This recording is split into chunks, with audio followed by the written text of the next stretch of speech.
Ahojte priatelia, kanál Amles vás víta pri ďalšom novom videu. Ak sa vám toto video bude páčiť, poteší ma odber, like alebo komentár. V dnešnom videu som sa vám rozhodol ukázať problém u novej 400. Tento problém sa u mňa objavoval v začiatku, no a potom sa mi ho podarilo odstrániť, takže ukážem vám postup.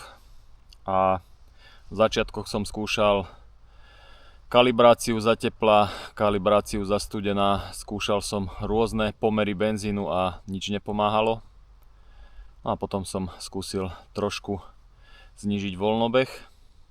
Takže ak máte tento nový model 400 a máte tento problém, ako ste videli v začiatku videa, možno vám to pomôže a za vyskúšanie nedáte nič. Skrutka na nastavenie voľnobehu sa nachádza tuto.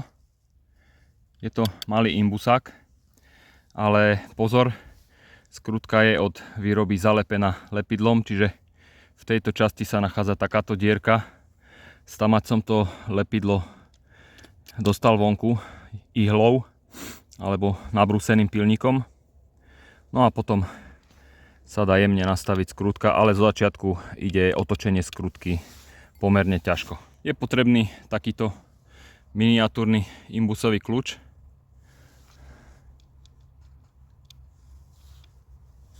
No a teraz si pilu naštartujeme a budeme to nastavovať podľa sluchu.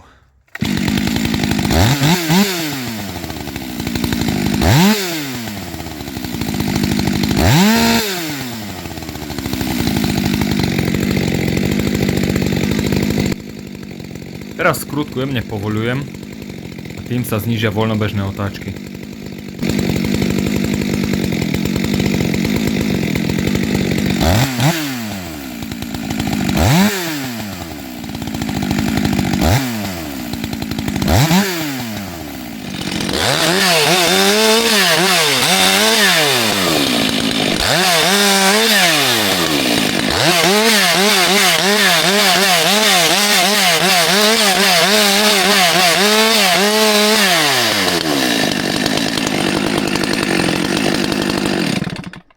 Dúfam, že to niekomu pomôže. U mňa to nebolo tak extrémne.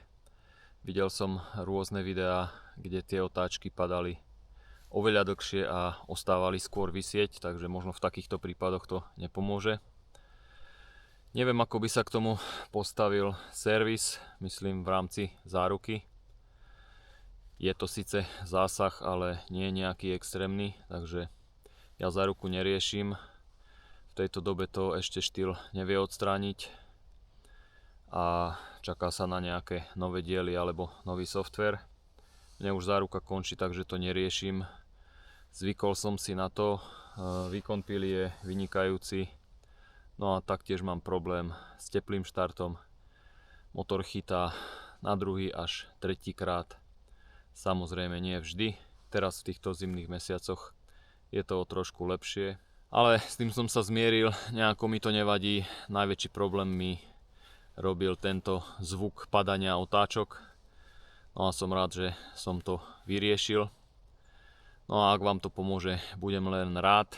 No a týmto vám ďakujem za sledovanie tohto videa, poprípade zdieľanie, komentáre a lajky. Tak ahoj.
Je to dobré.